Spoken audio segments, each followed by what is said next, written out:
Hi, I'm Mishak Harvey, and you're watching BlackCoffeePoet.com. Today I'm going to read a short memoir piece for you guys to go along with Mixology, this week's feature for Black History Month on BlackCoffeePoet.com.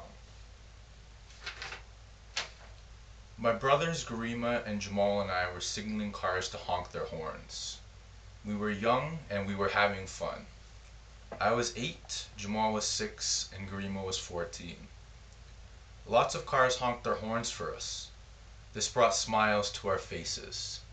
We were especially entertained when transport trucks honked their loud, thundering horns.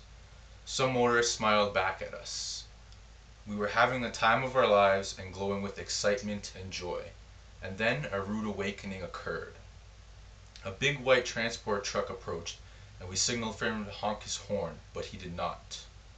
He stuck his head out the window and yelled in a guttural and angry voice, "Fuck you, niggers," as he drove past us. He was a middle-aged white man with shoulder-length blonde hair and an expression of disgust on his face. His words seemed as loud as a horn, and they seemed to pierce through our very souls as we stood there on the side of the road, frozen in fear. Me and Jamal were also confused because we had heard a new word for the first time. The F word we knew to be the worst swear word, but what was nigger?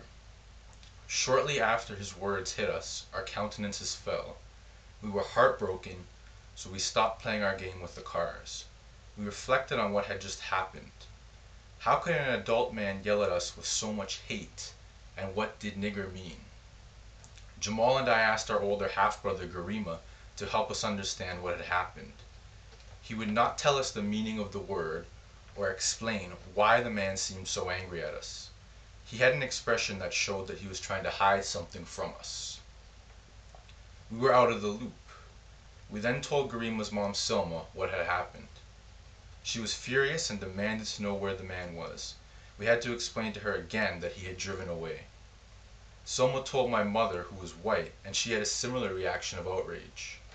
She wanted to know what the man looked like and where he was. Still, my curiosity was not satisfied. Neither my mother, nor Silma, nor Garima would tell me what nigger meant. All I knew was that it was bad. I thought about what it could mean that day as I reflected on what had happened. I realized that it must have had to do with our skin color. The truck driver was a white man, and me and my brothers were black. At that time, I thought of myself first and foremost as a human being, and maybe as brown secondly. I was the son of a black man and a white woman. This experience was the first one that showed me people in society saw me differently than I saw myself. I realized that I stood out. I looked differently than most Canadians. I didn't even look like my mom. Later that day, me and Jamal reflected about the day's events and what they meant. Why did that man sound like he hated us? What did we ever do to him? Why did he call us the F word? And what on earth does the word nigger mean, and why won't anybody tell us? The next day, we decided to have some fun with the cars again, but it was not the same. We were afraid that the angry truck driver might drive by again. Anytime we saw a truck like his approaching, we would run in fear. We as children were terrified of this adult man who we did not know that seemed to hate us. We stopped our game after a short while because we lived on a highway on which many trucks drove by.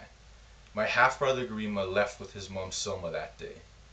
To this day, I have never forgotten the feelings of fear and confusion surrounding that summer day's events. As a child, it deeply hurt my soul, and it made me realize that in Canada, I was different. It was a rude awakening. Thank you for watching BlackCoffeePoet.com, and that was my short memoir piece, A Rude Awakening.